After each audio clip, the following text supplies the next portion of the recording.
Hey YouTube family, it's me, Narisha Shay. Welcome back to my channel. For those of you who are oldies but goodies, thank you so much for coming back. For those of you who are new to my channel, I am Narisha. I am a registered nurse and future nurse practitioner. This video is not necessarily about nursing. This is a little different. This video is going to be about traveling during the pandemic. This is my first trip that I took a couple weeks ago, and I'm actually very happy about the fact that I decided to go, because I cannot let this virus or whatever it is stop me from being able to just live my best life. So I went to St. Thomas Virgin Islands and I had a really good time.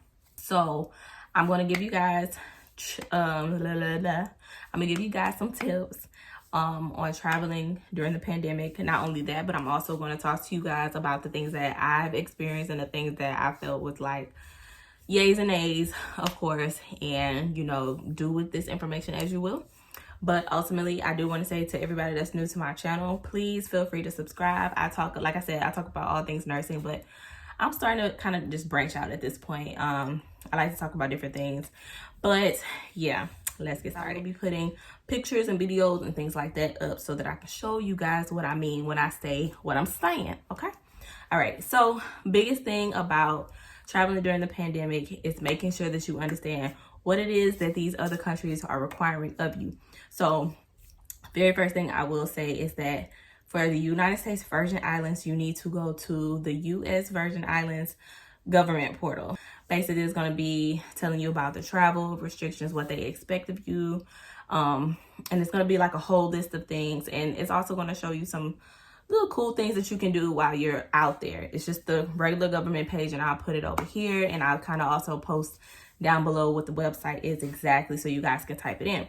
But that website basically, like I said, will tell you that you need a negative COVID test within 5 days of the travel date. So it can be a regular PCR test, which takes about a day to 3 or so days to return to you with a negative result. You can take the rapid antigen test, or you can take like a blood test, which is also done by rapid.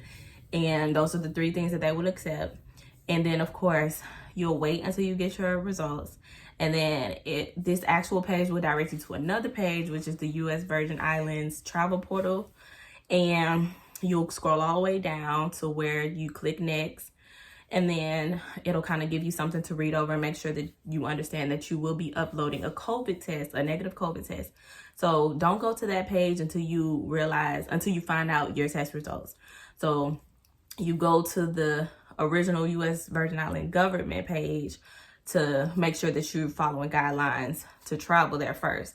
Then of course you'll go take your test 5 days before you go, get your test results back, and then you'll go to the US Virgin Island travel portal, and then you'll give all the information that you need to give. So basically it'll ask you for your name, your date, the airlines you're flying through, the flight number of the airline so that they can verify.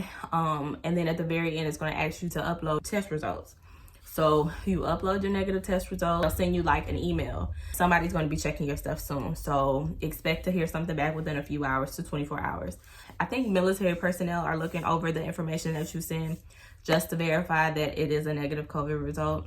And then they're going to send you a QR scanner code to your email. So you're going to want to hold on to your negative COVID results. So I'll show you what mine looked like. This is exactly the one that I sent to them. I went to Quest for mine, and I just copied on my phone and I scanned it in that way, and then the QR code comes back to your email. And I kind of screenshot that as well, because you want to make sure you screenshot all your stuff too and keep it in your pictures, because when you get off of the plane, you don't know if you're going to have like that instant service, because you have to remember that Virgin Islands is an island.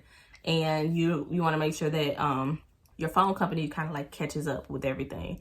Like, this is a new environment, I just got off a plane, your stuff need to just kind of like get itself together. So me personally, I would screenshot everything, and then that way you're not like trying to go through your email and like it's not loading up because you don't have the service. You're not going through like your average in the United States, walking through like the little tunnel or whatever to get to the plane or off the plane.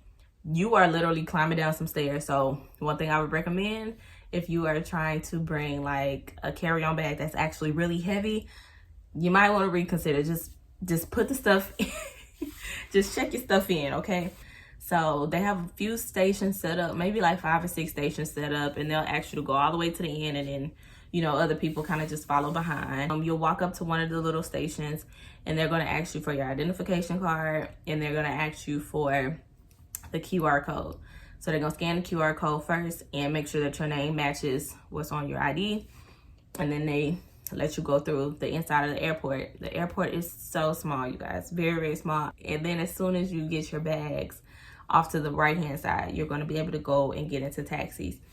One thing I will say about the taxis, you guys, oh my God. So the taxis, they are not like the United States. Of course, we have Uber, we have Lyft, we have all this other stuff that, you know, gets us from point A to point B with little to no money, honestly. Like, we can go 10 minutes up the street and we only pay $5 for it. Cool. In St. Thomas, they charge by the head. So it was 4 of us, and every person had to pay $10 literally for any trip. So even if you were going 10 minutes down the road, it was $10 per person. I kid you not. Now, that's another thing that I guess I will give you guys some input on, because my husband, he was listening to one of our friends who is from there, and my husband, he was like, our friend said to hop on the safari and da da da, and I was like, what's the safari? He was like, oh, it's this, that, and the third. So because we lived in the hills, the safari actually would have been a good idea if we stayed like in a hotel or something like that. But we went and got an Airbnb off in the hills, way at the top, and the safaris come at the level of the land. So they only go around certain places, and they only stop around like 3 times a day is what we were told by the owners of the Airbnb. We ended up having to take a taxi the first day, and I would say that we spent anywhere between $40 to $60 a day on a taxi service each, because if we went somewhere and came back, that was $20, because we could not break them. Like, we wasn't like every single time we got in the car, we was like, can we just give you 5 a piece? Like, you know, and they'll be like, well, gas is high out here, and, you know, this, that, and the third. Like, we could never finesse it. Second day, we actually did ask around, like called around everywhere, and we was trying to get a car to rent.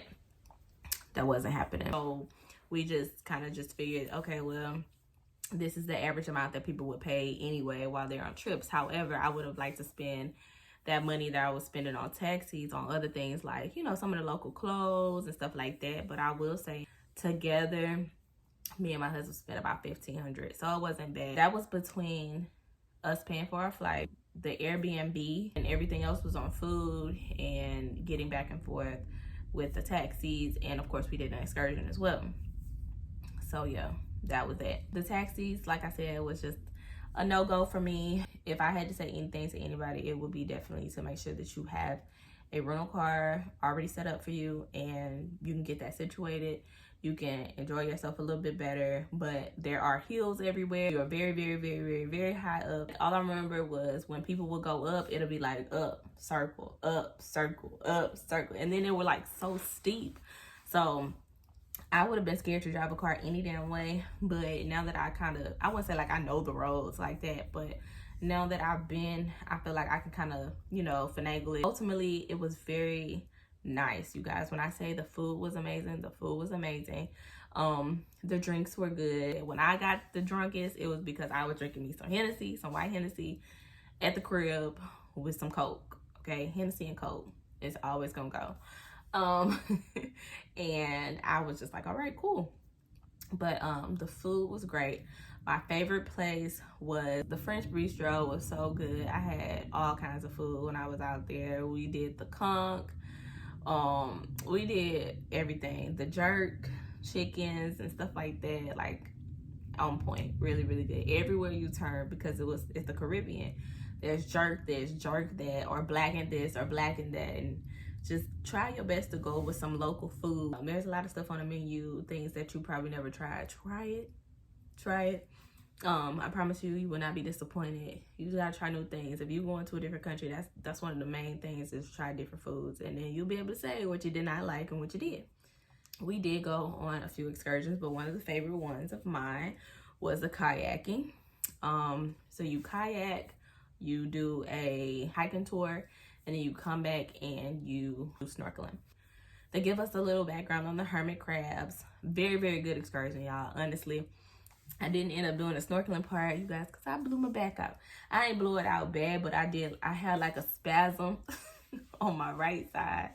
And I think honestly it was from the damn kayak. But yeah, they gave us a lot of nature talks. But I sat on the beach and I just kind of relaxed because the snorkeling part was like an hour. So total it was 3 hours. So 30 minutes to kayak there, an hour to do the lesson and the hike and the pictures, and then to come back. That was all included in 1 hour. Snorkeling was supposed to be an hour, and then to canoe back was another 30 minutes. So you guys, we canoed for an hour, a whole damn hour, and it felt like forever. I'm telling you, it was a really, really good trip besides the taxis. And I would say, like I said, if you are gonna do a taxi because you're scared of the hills and everything like that, because they are very, very steep, and not only that, but you drive on the left side of the road, and that's just something that us Americans are afraid of, is to not drive on that side of the road.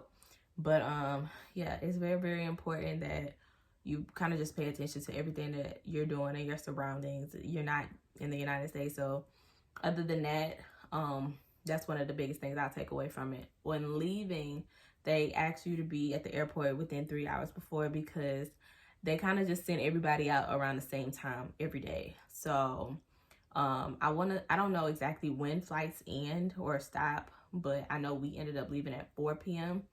It was like 4:30, I want to say. And they told us to be there within 3 hours before, but our Airbnb had told us we had to be out by 11. So the original plan was for us to go get something to eat that morning, and then just try to see if they let us stay till 1. But they were just like, no, we got to stay here and wait for the next person.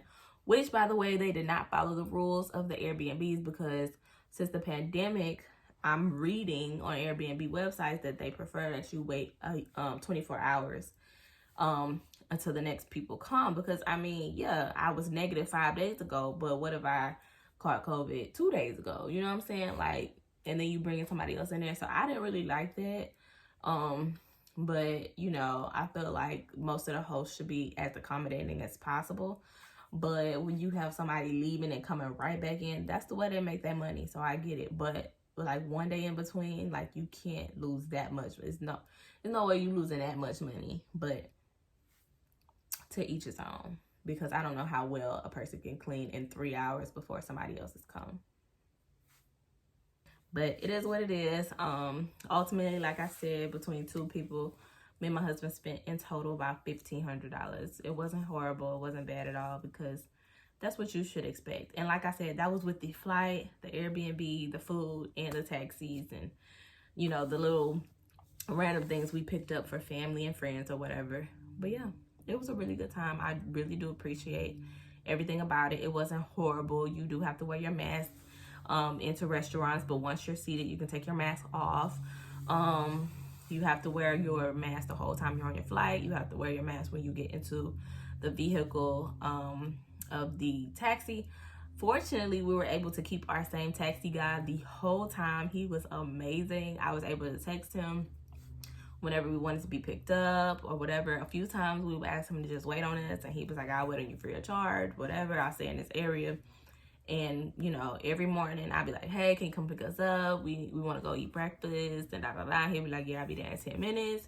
Very, very, very responsive. Very, very, like, real. He was real cool. He would just take us on just random places and just be like, okay, well, this is this is that. Like, just like on a quick little detour between where it was that we were trying to go.